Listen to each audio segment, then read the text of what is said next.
ستومره دومغوزه، چوربندی میون، تخت پشت و گردن. تمام عضو انسان از ستومره وابستگی دارد. اگر که شما دیده باشید در تمام عضو انسان از ستومره غذا میخورد. یعنی اسپینال مغز، هرمغز وقتی که همه عضوهای انسان در ستومره چسبیدگی است، فرمان سر را اجرا میکنند و با مغز سر علاقه دارند. یعنی اگر ما گرسنه شویم، معده ما خبر میرساند، ما میفهمیم که ما گرسنه شدیم. همین خیلی تمام عضوهای درون انسان خبر میدهند بسر. اونها از هرمغز غذا میخورند، در ستومره پیوند هستند. تمام عضوهای انسان. عضوهای چوربند میان از هم مردان هم از زنان وابستگی کلان دارد. اگر وقتی که در چوربند میان ستومره میشیند، عضوهای پویا درمان میشود. در اون لحظه خود را نشان میدهد که وقتی شمال میخورد، خنکی، وقتی خنکی میخورد، در اون لحظه خود را نشان میدهد که وی بیمار است. سیگنال به مغز علاقه میکند که درمان است. بعد ما از انسان میفهمد از افای توبتش میشود. تخت پشت چوربند از 5 مهره عبارت است. از 5 مهره عبارت است. هنگامی که ستومره میشینند، زر بخورند، میشینند، زر میکنند. دیسک بین هر یک مهره هست. دیسک ها میکفند، ترشنه میکفند، از درون دیسک آب میبرند. این رو میگویند گریژا یا که پرتروزیا دیسک. اصلا گریژا و پرتروزیا دیسک خطر ندارد. این آب است، نه درد میکند نه سوزش میکند. آب است، میبراید، ارگانیسم طبیعت انسان وی رو میفرارد، با پیشاب میرود. تخت پشت تمام عضوهای درون، دیل، گرده، روده، دیگر عضوهای درون از تخت پشت وابسته است. معده اساس در تجربه کاری که من دیدم این گردن است. ما بسیار بیماری ها رو می‌دیدیم که در چندین توبتخانه ها و من بسیار اروپا گشتم، روسیه گشتم، سرید آسیا گشتم، توبت کردم، کار کردم و اهمیت دادم که گردن را نه آنقدر توبت کردن میتوانم و هنوزم که من هم تجربه کاری داشتم نه آنقدر میشد. 30-40% و به سفر به دیگر مملکت ها میکردم، تجربه آموزی میکردیم. هم با استاد میرفتیم تجربه آموزی میکردیم، هم خودم هم میرفتم تجربه آموزی میکردیم. از دیگر دکتران، دیگر پزشکان اهمیت دادم که با گردن نه آنقدر نقص کار میکنند، نه آنقدر فعال هستند که گردن را، تورهای عصب را آزاد کنند. و من به خود مقصد موندم، حتما این را یافتن در کار. برای که وقتی که پزشکان، مانوالیستان، کسب‌رفان توبت میکنند، انسان 2 ماه 3 ماه شفا می‌یابد، باز برمیگردد به بیماری. بعد از 2 ماه 3 ماه زیاد توبت نمیشود، باز برمیگردد. همین خیلی عذاب کشیده تا آخری عمر میرود و بعضیش میروند جراحی میکنند. از جراحی هم میدونیم که کفالت ندارد، کدامی نقض میگذارد، از کدامی خوب نمیگذارد جراحیش. و دکتری که جراح میکند وی هم کفالت دادن نمیتواند. و من مقصد موندم که حتما همین را یافتن در کار. از سال 2015 تا 2023 تشریفات بودم. بیماران رو با امیرای روان میکردم، مینویستم، با کورس های دوم میگذروندم، با بیماران کار میکردم، مینویستم، کارهای علمی بودم و در بین 7-8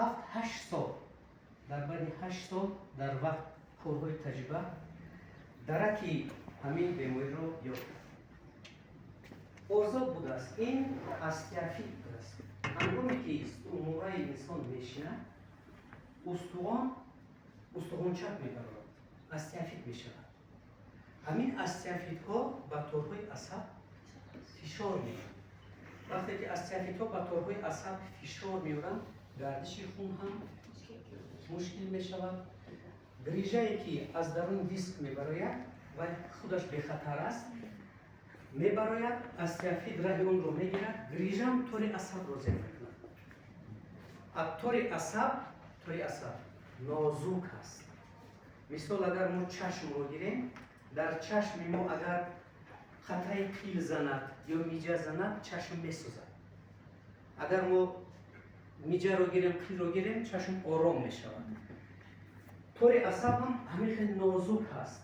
وقتی که استیافیت فشار میاره، گریجه باز دوباره طور عصب رو زیر میکند، با طور عصب فشار میشود. وقتی که شمال میخورد، درد پیدا میشه. دردی که بی‌طاقت میشه. انسان توبت میکنند چندین ماه، بعضیشون توبت میشن، بعضیشون نمیشن، بسیاری ها به جراحی میرن. جراحی میکنند. جراحی چیست؟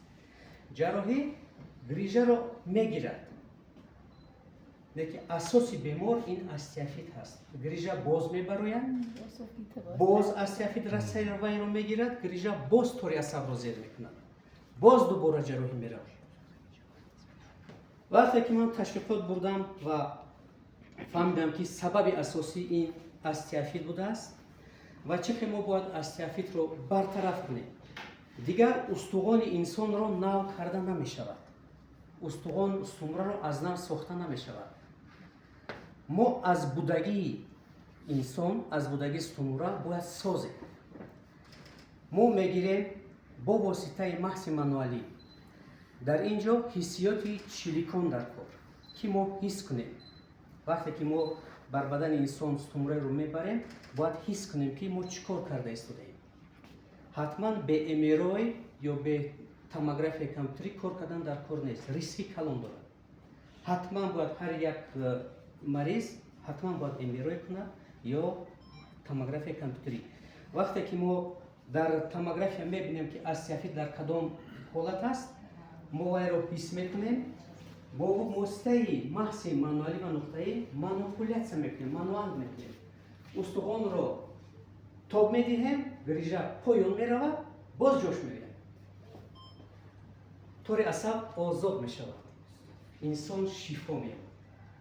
و از همه کاری ریسک، کاری نازک این گردن است. گردن را نه همه میتونن. من نیمی جهان رو گشتم، دکتران رو دیدم، پزشکان رو دیدم، با گردن سوس کار میکنن. 30%، 40%.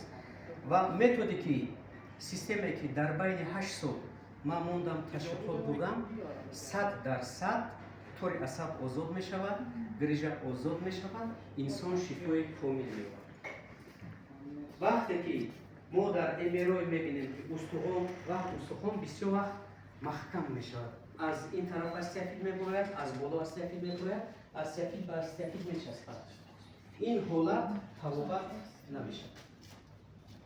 عموما توابت نمیشه. فقط جراحی 50 تا 50. وقتی که حالا استخوان استیافیت به استیافیت نچسبیده است، این رو 100% ممکن است که توابت کنید. از همه جای نازک این گردن است. در بین 8 سال تشریفات بردم، تحقیقات بردم، در بین 8 سال تجربه کردم، این رو یافتم و این متد و این سیستم با واسطه محض منوالی و محض نقطه‌ای، در محض منوالی و محض نقطه‌ای من کار خود رو این رو با واسطه کردم که با واسطه محض منوالی ممکن است که استیافیت رو استمره رو توپ دادن. نه هر کس میتونه، نه هر منوالیست، نه هر استخوان درمان میتونه که استخوان رو توپ دهد. در برای که استخوان رو توپ دادن حتما چلیک‌های حسیات دار در کار. برای که چلیک‌ها حسیات شود، انسان باید تجربه داشته باشد، از محض درمانی سر کند. وقتی که از محض درمانی سر میکنیم، آهسته آهسته ما رگ و پیوند رو شناخته میکنیم، آهسته آهسته ما بدن انسان رو آموزش میکنیم، بعد میرسیم به استخوان‌های انسان.